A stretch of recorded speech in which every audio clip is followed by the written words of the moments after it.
테이블 야자 잘 키우는 방법과 특징.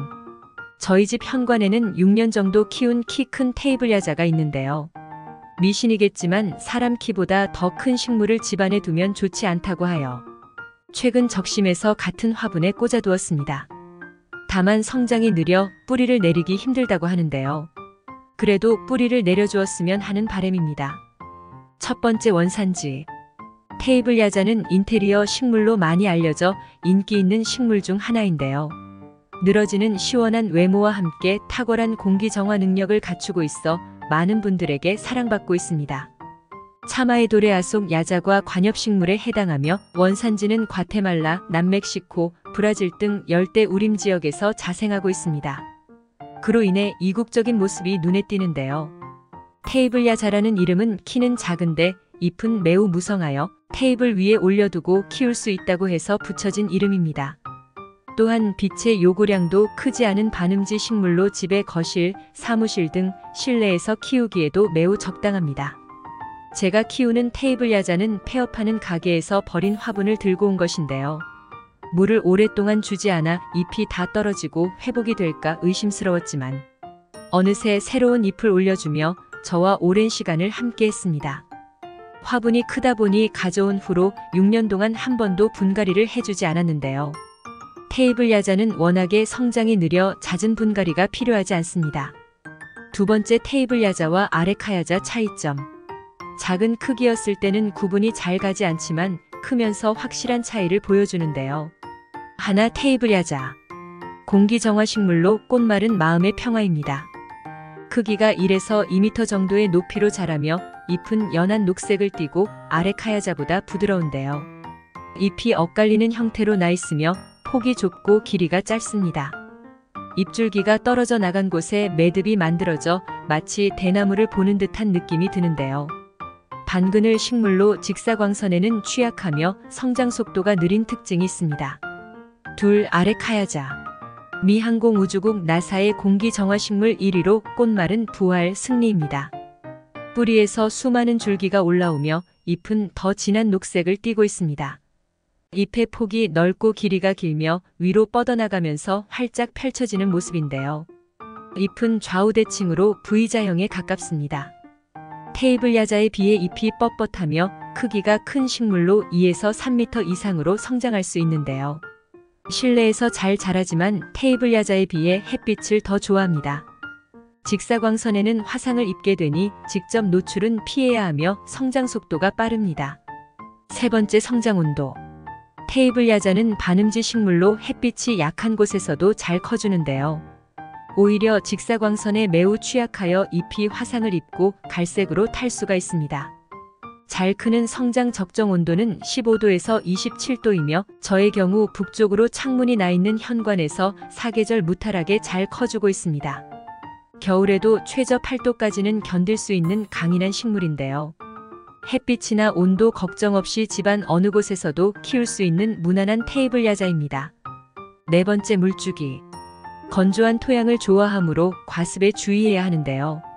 실내에서 키우실 때는 화분의 흙의 3분의 1 정도가 충분히 말랐을 때 물을 듬뿍 주시는 것이 좋습니다. 저는 봄과 가을에는 10일에 한 번씩 주고 여름 장마철과 겨울에는 물 주는 기간을 길게 하여 15일에 한 번 물을 주고 있는데요. 물이 부족했을 경우 잎이 노랗게 변하면서 말라갈 수 있으니 잎에 힘이 없다면 화분의 흙을 살펴보아서 물을 주시는 것이 좋습니다. 다만 과도하게 물을 주면 뿌리가 썩게 되고 잎이 갈색으로 변하면서 망가지게 되는데요. 과도한 물에는 매우 민감한 편으로 주의가 필요합니다. 열대지방이 고향인 만큼 공중 습도를 좋아하니 건조할 때는 분무기로 식물에 직접 닿지 않게 분무해주는 것도 식물을 튼튼하게 키우고 응애나 손깍지벌레도 예방할 수 있습니다. 다섯 번째, 염분. 테이블 야자는 나무 자체에 염분을 축적하는 성질이 있으며 많이 농축되면 잎마름 증상이 발생하게 되는데요. 이 염분은 씻어주어 빠져나가게 하는 것이 식물에게 이롭습니다. 그로 인해 화분 흙에만 물을 주기보다는 가끔 전체적으로 샤워기를 이용해서 잎이나 줄기를 씻어주는 것이 염분이 화분 아래 배수구로 빠져나갈 수 있게 됩니다. 여섯 번째, 번식 방법. 테이블 야자의 흙배합은 건조한 토양을 좋아하므로 상토 70%에 마사토, 사냐초, 펄라이트 등을 편리한 대로 30%의 비율로 맞추어 섞어주시면 되는데요. 번식 방법은 씨앗을 뿌려서 발화하는 파종과 뿌리에서 올라오는 자구를 분리해서 심는 포기 나눔이 있습니다. 파종은 씨앗이 발화되는 것에도 5에서 6주라는 긴 시간이 필요하고 또한 성장이 느려 원하는 결과를 얻어내기까지 많은 인내심이 필요합니다. 그리고 발화 온도를 30도 정도로 꾸준히 유지해야 하므로 일반인이 하기는 쉽지 않은 과정인데요. 수정을 하기 위해서는 암수에 두그루 나무가 있어야 합니다. 테이블 야자는 잎줄기 사이에서 올라오는 기다란 꽃대에 매우 작은 꽃들을 무수히 달아주는데요. 암수가 다른 개체로 암꽃은 아주 작은 좁쌀만한 크기의 연두색 꽃을 피우며 수컷의 경우 노란색의 작은 꽃을 달아줍니다. 제가 키우는 테이블 야자는 수컷으로 매년 노란색의 꽃을 달아주는데요.